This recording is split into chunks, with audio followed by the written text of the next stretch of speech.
Purihin po ang Panginoon sa gabing ito. Amen? Medyo nakakailang po. Kasi ganito po pala yung feeling na may camera lang po yung So, alam ko po na tayo pong lahat ay handa na po makinig ng salita ng Panginoon. Alam ko rin po na nadama po natin ang presensya ng ating Diyos habang po tayo ay nagpupuri.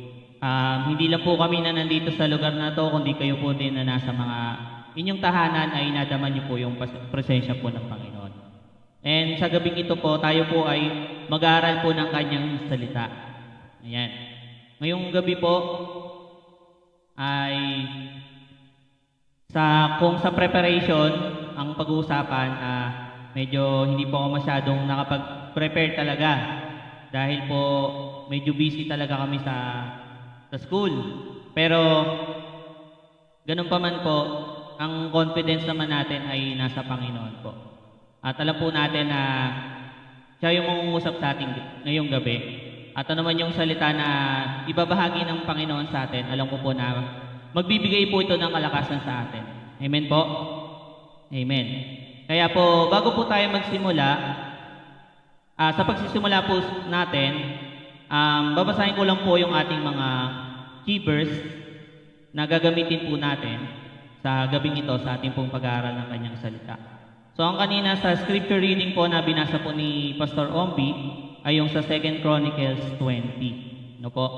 Pero kukunin ko lang po yung dalawang verse dito na gagamitin po natin. Makikita po natin sa sa chapter 20 verse 3, sabi po dito, "And Jehoshaphat feared and set himself to seek the Lord and proclaim a fast throughout all Judah."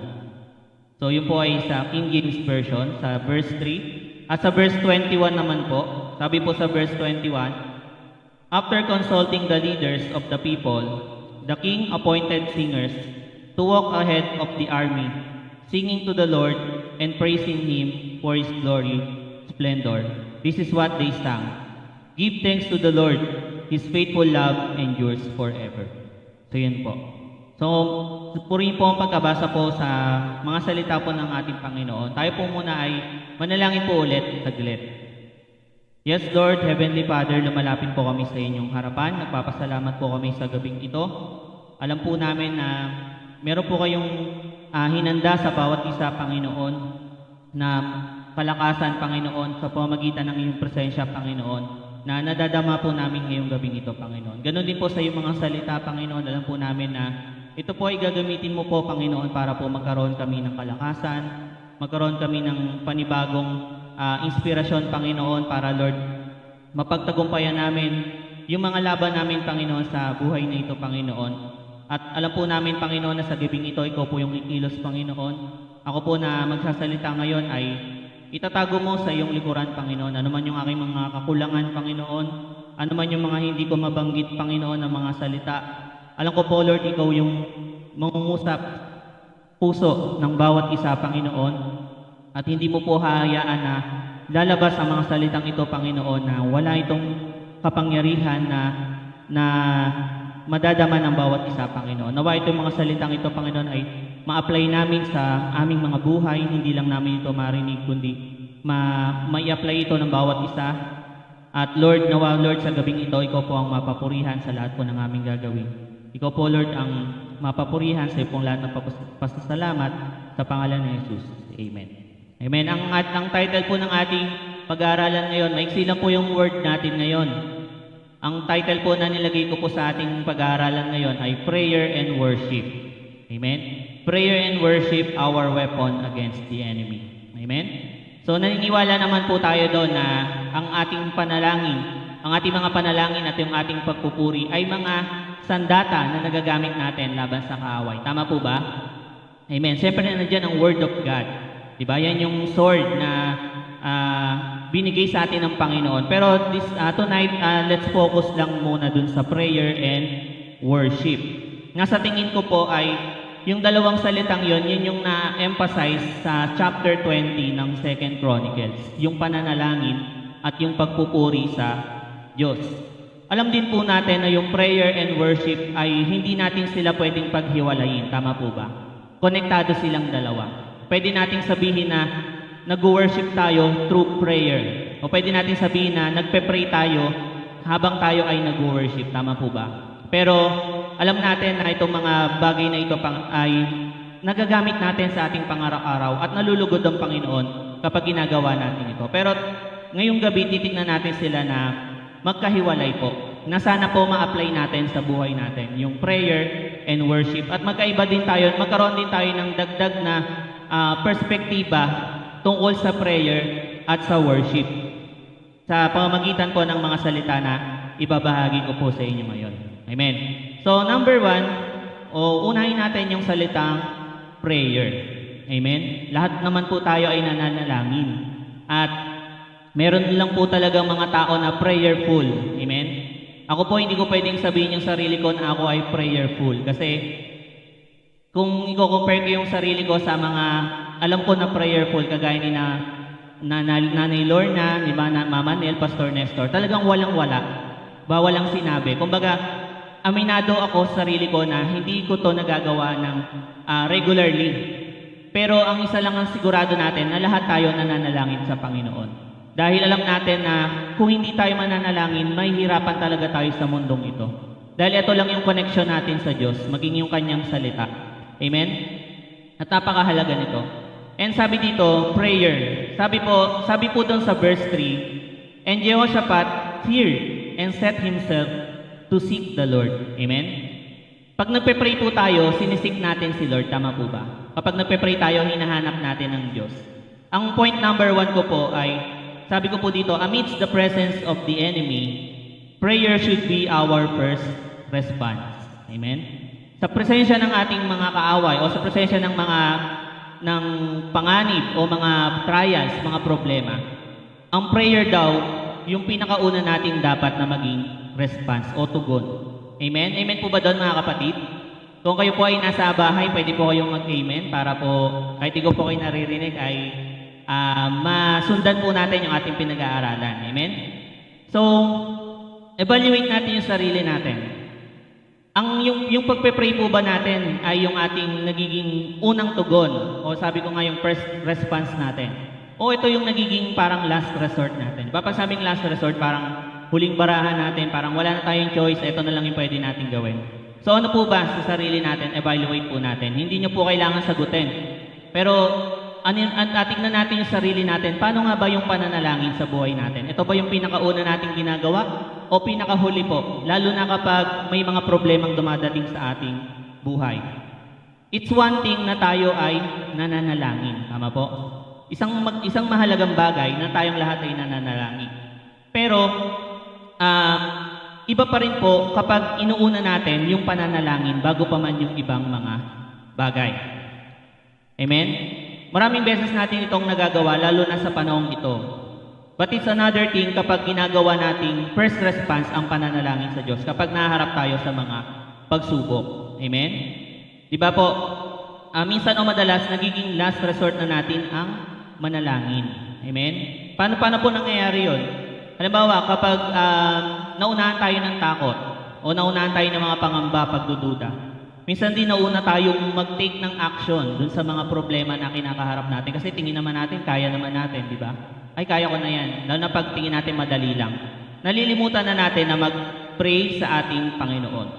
At kapag dumating yung pagkakataon na hindi na natin ito kayang masolusyonan, kontrolin yung mga sitwasyon na yun, dun lang natin naalala na manalangin sa Panginoon. Amen? Bagamat nakakalungkot yung ganong katotohanan, pero nangyayari yon sa buhay natin. Hindi man lagi, pero minsan siguro dumadating tayo sa ganon. Amen? Nasasabi pa nga siguro natin sa sarili natin, Lord, ikaw na bahala dahil wala na po akong magagawa. Amen? Parang sinasabi mo na lahat ginawa mo na. Kaya ikaw, lahat Lord, ginawa ko na lahat Lord, kaya ikaw na po bahala. Amen? Kumbaga, bakit ganon? Bakit ikaw muna yung naunang gumawa? Hindi mo inayana si Lord muna, di ba? Hindi mo inayana manalangin ka muna sa Panginoon. Ang mabuti na lang po, ayan, umuulan po. Mabuti na lang po ay tapat po ang ating Panginoon. Amen po ba? Na kahit unahin man natin yung prayer o mahuli man yung prayer natin, isa lang ang sigurado, talagang tumutugon po ang Panginoon. Amen po ba? Tapat ang ating Lord, talagang hindi po niya tayo bibiguin kapag tayo ay nanalangin. Amen? Siya ay tumutugon. Sabi nga po sa Psalm 50 verse 15, "Then call on me when you are in trouble." Amen? Kapag daw tayo ay nasa mga panganib, "And I will rescue you, and you will give me glory." Ganun po katapat ang ating Panginoon. Pero, mas maipapakita po natin, mga kapatid, yung ating pong pananampalataya, kapag po, mas may papakita natin yung ating pananampalataya kapag inuna po natin yung pananalangin po sa ating Panginoon bilang ating first response. Amen? It shows our total dependence on God. Amen? Dependent po ba tayo sa Panginoon? Amen? Dapat maging dependent po tayo sa Lord, hindi po sa ating mga sarili. Ang panalangin natin bilang first resort ay simbolo ng ating pag-amin na hindi talaga natin kaya lahat ng bagay na nangyayari sa buhay natin. Amen po? May naririnig pa nga tayo na sinasabi sa atin na nag-encourage sa atin. Kaya mo yan, brother, sister, kasi wala namang binibigay ang Lord na hindi natin kaya. Maring totoo po yun, and actually may verse talaga na magsusupport doon, di ba? Pero, isipin natin maigi. Makakaya lang po natin yun, hindi sa sarili natin, kundi dahil po sa Panginoon. Amen? Sabi nga, I can do all things through Christ. Ibig sabihin talaga may mga bagay na kung sa ating sarili lang, hindi talaga natin makakaya ito. Amen? Nakakaya lang natin yun dahil sa Panginoon. Kaya napakalaga po na manalangin tayo sa Kanya kasi ito nga po yung pag-amin natin, yung way ng pag-amin natin na, Lord, hindi ko po ito kaya. Itong nangyayari po sa akin. Ikaw po na po ang bahalang mag-control nito. Amen? Sabi nga sa John 15:5, apart from me, di ba? You cannot do anything. Amen? So yun po yung ginawa bakit po yung sinasabi ko? Yun po kasi yung ginawa ni Jehoshaphat. Sabi sa verse 3, "And Jehoshaphat feared and set himself to seek the Lord." Ano po yung kinatakutan niya dito? Kinatakutan niya po dito yung presensya ng napakaraming kalaban. Yung binasa kanina ni Tatay. Diba? Hindi lang sila isang grupo, madami sila. So hindi ko na po iisa-isahin. Iba-iba po yung mga tribes na gustong pumuksa sa kanila kay na Jehoshaphat. Amen po. Kaya ang unang ginawa ni Jehoshaphat, hindi siya umuna tinawag yung mga kasama niya, di ba? Hindi siya nag-isip ng plano, hindi siya gumawa ng kahit anong aksyon. Ang una niyang ginawa, nag-seek siya sa Lord. Amen? Hinanap niya ang ating Panginoon. Mayroon din pong isang similar na pangyayari kay Haring Hezekiah naman po. Si King Hezekiah sa Old Testament din, sa 2 Kings 19:14. Pag binasa natin yung 2 Kings 19:14. Sabi nga, pag pinag-aralan natin yun, si King Hezekiah, isa siya sa iilan lang na hari na niluklok ng Diyos na naging tapat sa kanya, sa Israel tsaka sa Judah. Di ba pag binasa natin yung lahi ni David, yung mga magiging hari dito, yung mga naging hari, napakadaming naging hari na hindi naging faithful kay God, di ba? Yung iba ay sumamba po sa mga Diyos-Diyosan. Pero si Hezekiah, isa lang siya sa mga iilan na mga hari na naging tapat po sa Panginoon. Sabi nga dito, kakaiba si King Hezekiah sa lahat ng naging hari ng Judah. Sa katunayan, sabi sa chapter 18 verse 9, "There was never another king like him in the land of Judah, either before or after his time."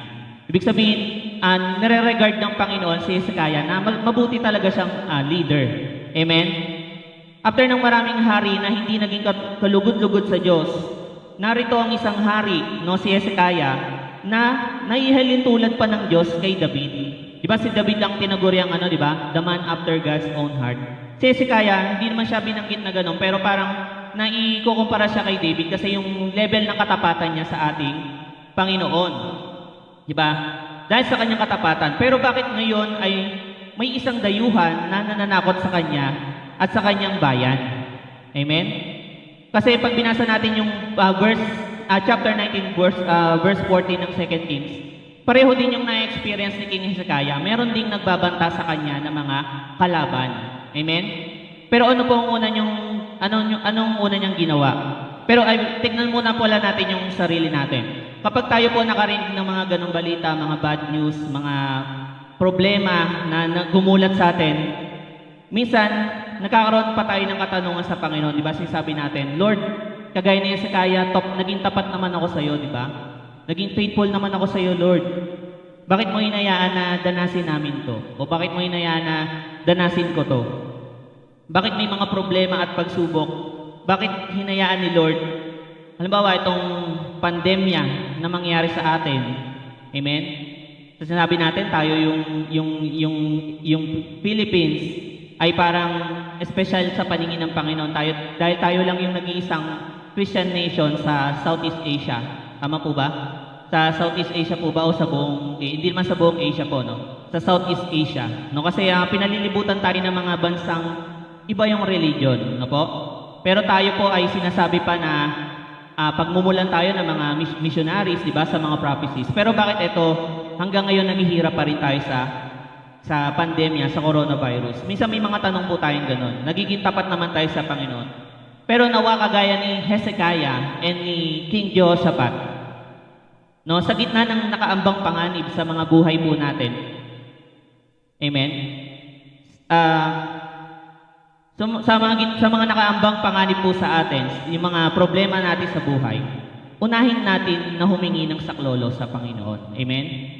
Hindi po dapat natin unahin na magtanong sa Diyos, hindi natin dapat unahin na magduda sa Panginoon. Amen. O gumawa tayo ng sarili nating aksyon. Sabi nga doon sa pagbinasa natin yung 2 Kings chapter 19 verse 14, hindi ko lang po napatype kay Kuya JM. Hindi ko rin po na-type dito yung buong verse. Sabi doon, he spread it out before the Lord. Ano yung spread ni Hezekiah? Yung balita na ipinadala sa kanya, in-spread out niya, parang simbolo yun na, Lord, hindi ko to kaya. Ikaw na po bahala. Amen? Parang ganun din po yung gawin natin po sa Panginoon kapag dumadanas tayo ng mga pagsubok. Amen? Let's spread it out before our Lord. Amen? Yung ating mga dalahin, di ba? Sabi nga ng Panginoon, lumapit tayo sa Kanya, tayong mga nabibigatan, di ba? At di ba? Bibigyan niya tayo ng kapahingahan. Amen po? Hindi sila nag-question sa Lord, hindi nila inunang tipunin ng kanilang mga advisors, commanders, di ba? Pero lahat ito ay isinantabi nila, mas piniling idulog nila ang lahat sa Diyos. Amen. Ganon din po dapat tayo. Kailangan na maging first response natin ay manalangin po sa ating Diyos.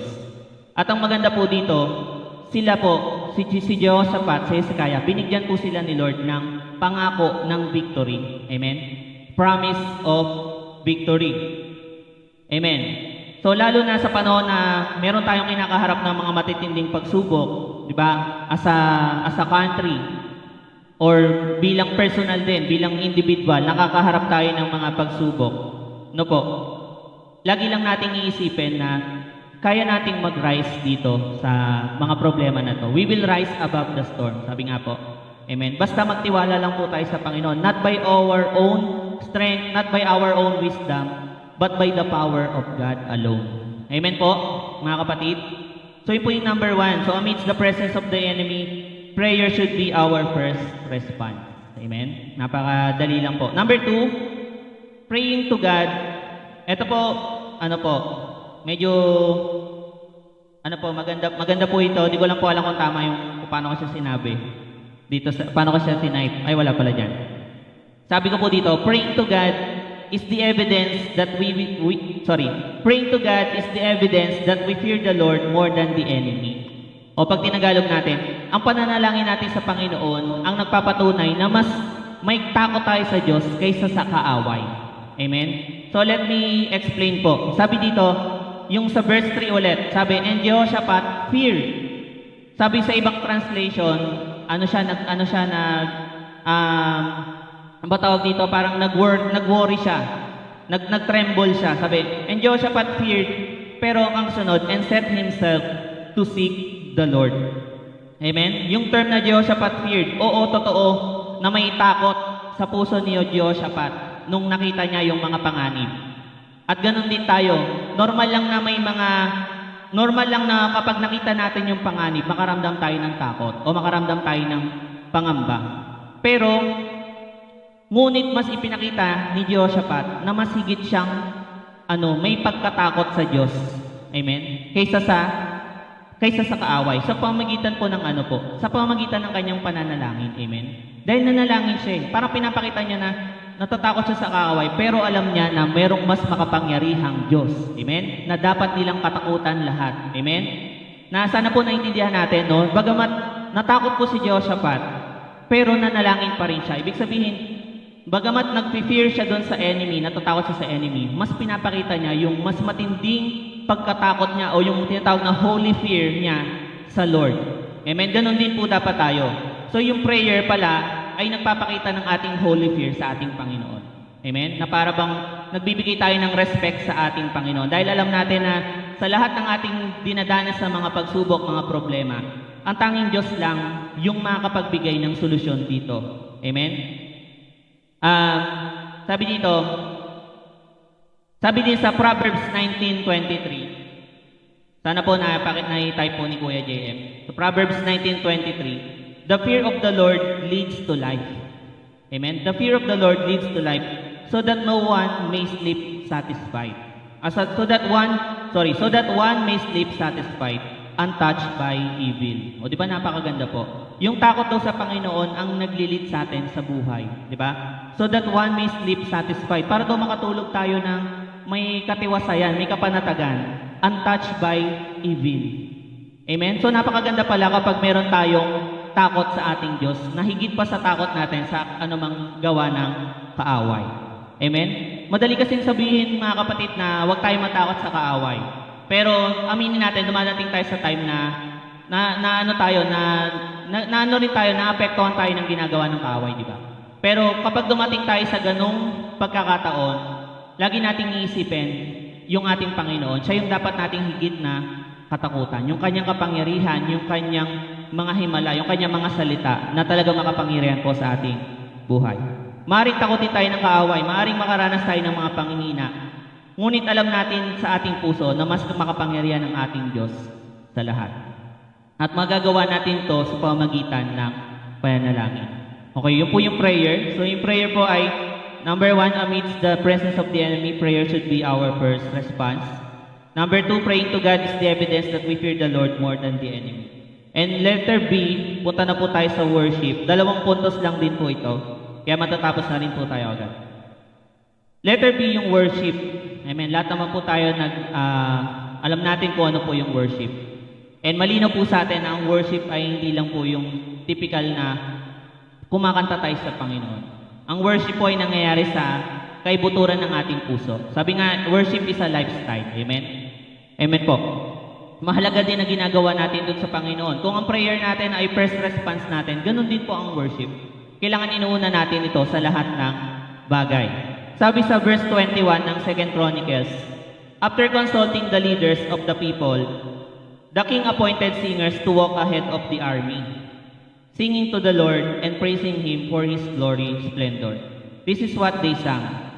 Give thanks to the Lord, His faithful love endures forever. Sabi po yun sa verse 21. Nakita niyo po doon na ang kakaibang nangyari po dito, inilagay po ni Jehoshaphat yung mga singers sa unahan ng mga army, sa unahan ng mga kawal. Kung isa kang normal na tao, isa kang sundalo o nakakaalam sa mga labanan, sasabihin mo na yung strategy na yon ay may pagka-foolish. Tama po? Kasi ba't ilalagay mo yung mga manganganta sa unahan ng laban? Ano yung magagawa nila, di ba? Pero yun kasi yung ginawa ni Jehoshaphat. Yun yung inutos sa kanila ng Panginoon. Amen? Napaka-unusual nung ginawa ni Jehoshaphat na yon. The singers were not praying to God for protection and victory. Yun din yung isa nating dapat makita. Nung kumakanta po yung mga singers, hindi sila kumakanta about sa Lord, bigyan niyo kami ng protection. Lord, bigyan niyo po kami ng victory. Ano yung kinakanta nila? Give thanks to the Lord, His faithful love endures forever. Kinakanta nila kung sino ang Panginoon. Kinakanta nila kung ano yung meron ang Panginoon, di ba? His love endures forever. Hindi nila kinakanta na, Lord, save us from this situation, di ba? From this battle. Pero kinakanta nila is about the love of the Lord. Amen. So number 1 na point natin, worshiping God before the battle shows our faith and confidence of to His Word. Ulitin ko po, worshiping God before the battle shows our faith and confidence to His Word. Kapag pinupuri natin yung Panginoon, bago po man dumating yung mga laban, o kahit nasa gitna na tayo ng laban, nagpapakita ito ng ating pananampalataya at ang ating kumpiyansa sa salita po ng ating Panginoon. Sabi no, the King appointed singers to walk ahead of the army, singing the Lord and praising Him, and praising Him for His glory and splendor. Sabi din po sa verse 15, bakit ko po nasabi na nagpapakita to ng faith at confidence sa kanyang salita? Kasi kung babalikan natin yung chapter po sa verse 15, sinabi to ni God sa kanila, sabi, be not afraid nor dismayed by reason of this great multitude, for the battle is not yours, but God's. Diba? Ito yung sikat na sinasabi natin lagi, no? The battle is the Lord's. Amen? Kumbaga, ang laban ay hindi sa atin, kundi sa ating Panginoon. Kaya huwag tayong matakot. Sabi din ng Lord sa verse 17, ye shall not need to fight in this battle. Set yourselves, stand ye still, and see the salvation of the Lord with you, O Judah and Jerusalem. Fear not, nor be dismayed. Tomorrow go out against them, for the Lord will be with you. Amen? Napakaganda nung sinabi doon sa una. Sabi, you shall not need to fight in this battle. Hindi nyo kailangan lumaban sa digmaang ito. Bagamat may mga army pa rin na pinadala si Jehoshaphat, pero nakita natin, ang una niyang, dahil ino-honor niya yung salita ng Panginoon, ang pinadala niya po is mga singers. Amen? Parang pinapakita niya na may confidence siya doon sa sinabi ng Panginoon na mananalo sila sa laban. Na hindi na talaga kailangan lumaban doon sa digmaan na yun. Amen? Kasi kung si Jehoshaphat, nagkaroon siya ng konting pagdududa sa Panginoon, marahil ang ginawa niya, inuna niya yung pinakamalalakas niyang kawal. Amen? Baka sabihin niya, mahirap na. Di ba ganun tayo minsan? Mahirap na, para sigurado na, di ba? Para sure na. Pero si Jehoshaphat, ang mas pinagtiwalaan niya, yung mga sinabi sa kanya ng Panginoon sa pamagitan ng propeta na ginamit na magbigay ng mensahe. No? Kaya inuna niya yung mga singers. Kaya po, kapag nag-worship po tayo, kapag may mga problema tayo, nagagawa pa rin natin mag-worship. Ibig sabihin, meron tayong kumpiyansa sa Panginoon, meron tayong confidence sa Lord, meron tayong faith sa Kanya. Amen?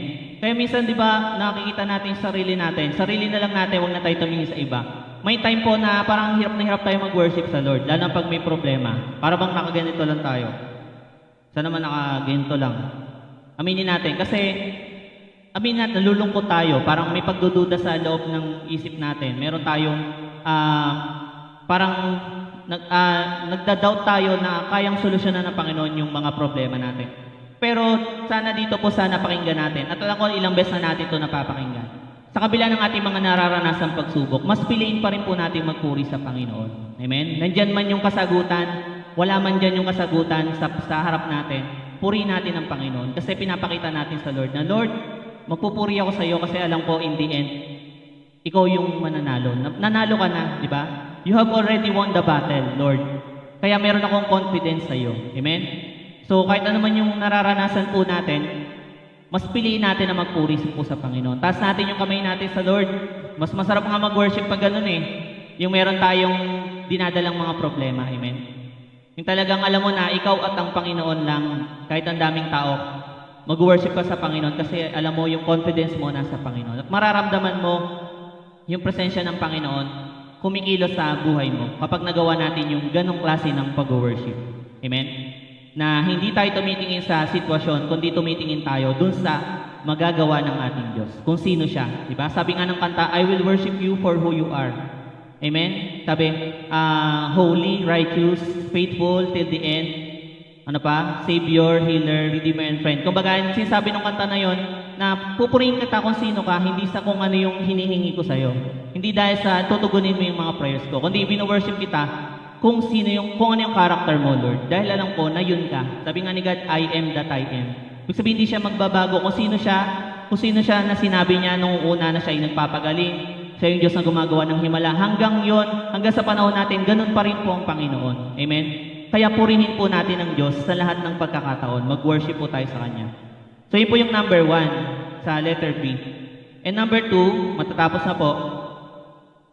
Number two, kagaya ng nakita natin doon sa verse 21, we should worship God based on His character. Nasabi ko na po yun kanina. Not the outcome. Purihin po natin ang Panginoon base sa kanyang karakter, hindi base doon sa outcome na hinihingi natin sa Lord. Amen? Kasi kapag inuuna natin na hintayin yung outcome o yung answer, yung katugunan, madedelay din yung worship natin sa Panginoon. Kaya minsan parang ang hirap mag-worship, di ba? Kasi feeling mo, hindi pa naman tinutugon ng Lord yung prayer mo. Pero mas maganda na unahin natin ang Panginoon. Unahan natin ang Panginoon. Unahan natin yung prayer natin, di ba? Mag-worship na agad tayo. Sabi nga, give thanks to the Lord, His faithful love endures forever. Laging madali na magpasalamat. Merong ang kantang Tagalog, yung tila, ano yun?